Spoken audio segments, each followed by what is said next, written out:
Halo semua, perkenalkan nama saya Florencia Brutarigan. Di sini saya akan menjelaskan mengenai pembelajaran diferensiasi, blended learning, dan flip classroom. Oke, kita mulai dari pengertian pembelajaran diferensiasi, blended learning, dan flip classroom. Yang pertama itu pembelajaran diferensiasi.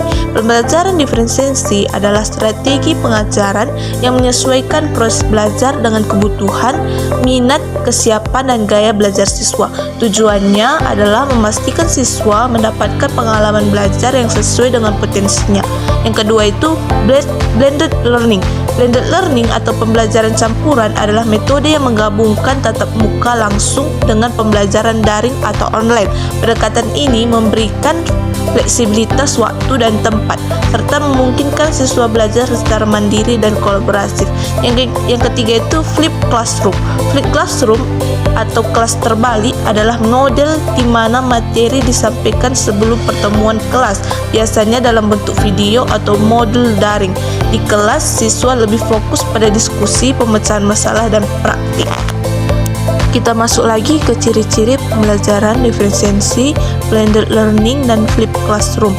Kita mulai dari ciri-ciri pembelajaran diferensiasi.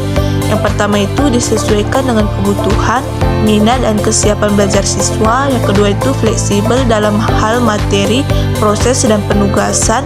Yang ketiga itu mengakomodasikan berbagai gaya belajar seperti visual, auditor, kinestetik, dan lain-lain. Yang keempat itu guru sebagai fasilitator yang merancang strategi berbeda untuk setiap kelompok siswa. Yang kelima itu penilaian formatif digunakan untuk menyesuaikan pendekatan pembelajaran.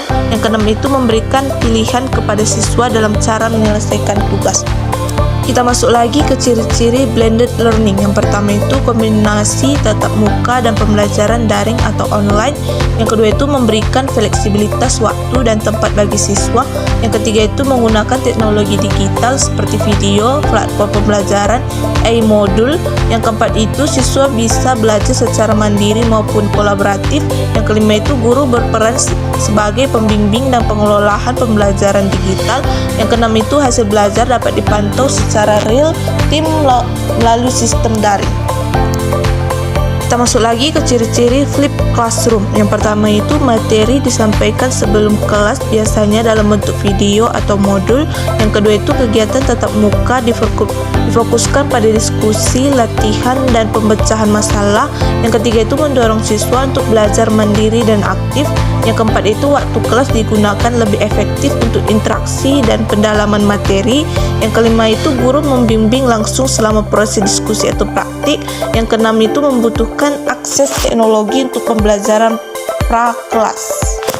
Kita masuk lagi ke tujuan pembelajaran diferensiasi, blended learning, dan flip classroom. Kita mulai dari tujuan pembelajaran diferensiasi.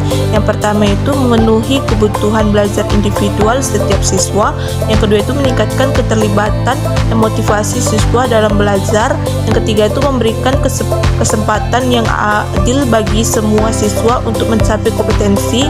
Yang keempat itu mengembangkan potensi maksimal masing-masing siswa. Yang kelima itu mendorong pembelajaran yang eksklusif dan adaptasi.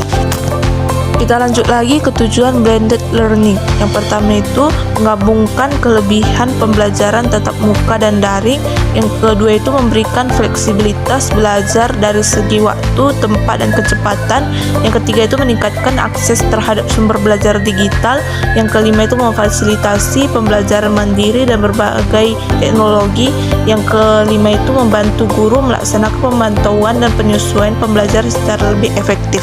Kita lanjut lagi ke tujuan flip classroom. Yang pertama itu meningkatkan partisipasi aktif siswa dalam kegiatan kelas. Yang kedua itu memanfaatkan waktu kelas untuk kegiatan yang lebih bermakna seperti diskusi, praktik, dan kolaborasi. Yang ketiga itu mendorong siswa untuk belajar mandiri sebelum pertemuan tatap muka. Yang keempat itu memberikan kesempatan bagi guru untuk memberi bimbingan lebih personal. Yang kelima itu membantu siswa mengembangkan pemahaman konsep yang lebih mendalam. Kita masuk lagi ke manfaat pembelajaran diferensiasi, blended learning, dan flipped classroom. Kita mulai dari manfaat pembelajaran diferensiasi. Yang pertama itu membantu siswa belajar sesuai dengan kemampuan, minat, dan gaya belajar masing-masing.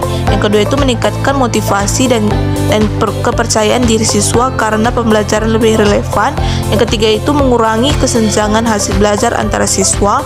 Yang keempat itu membuat pembelajaran lebih inklusif dan adil. Yang kelima itu mendorong pengembangan potensi optimal setiap siswa. Yang keenam itu membantu guru dalam menemukan strategi pengajaran yang lebih efektif. Kita lanjut lagi ke manfaat blended learning. Yang pertama itu memberikan fleksibilitas dalam waktu, tempat, dan kecepatan belajar. Yang kedua itu memperluas akses siswa ke sumber belajar digital. Yang ketiga itu menumbuhkan kemampuan belajar mandiri dan bertanggung jawab. Yang keempat itu meningkatkan interaksi siswa dengan konten, guru, dan teman sebaya. Yang kelima itu memungkinkan guru untuk memantau kemajuan belajar secara real time. Yang keenam itu menyesuaikan pembelajaran berdasarkan data hasil belajar siswa. Kita lanjut lagi ke manfaat flip classroom. Yang pertama itu membuat waktu di kelas lebih efektif untuk praktek dan diskusi. Yang kedua itu siswa datang ke kelas lebih siap dan lebih efektif dalam belajar. Yang ketiga itu memberikan kesempatan bagi guru untuk mendampingi secara personal. Yang keempat itu meningkatkan pemahaman konsep dan keterampilan berpikir kritis. Yang kelima itu siswa dapat mengulang materi mandiri sesuai kebutuhan. Yang keenam itu mendorong penggunaan teknologi secara produktif dalam proses belajar.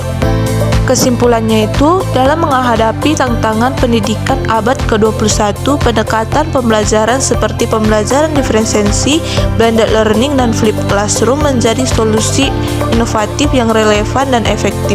Kegiatan menawarkan cara pandang baru terhadap proses belajar mengajar yang lebih berpusat pada siswa, seresponsif terhadap kebutuhan individu, serta memanfaatkan teknologi secara optimal.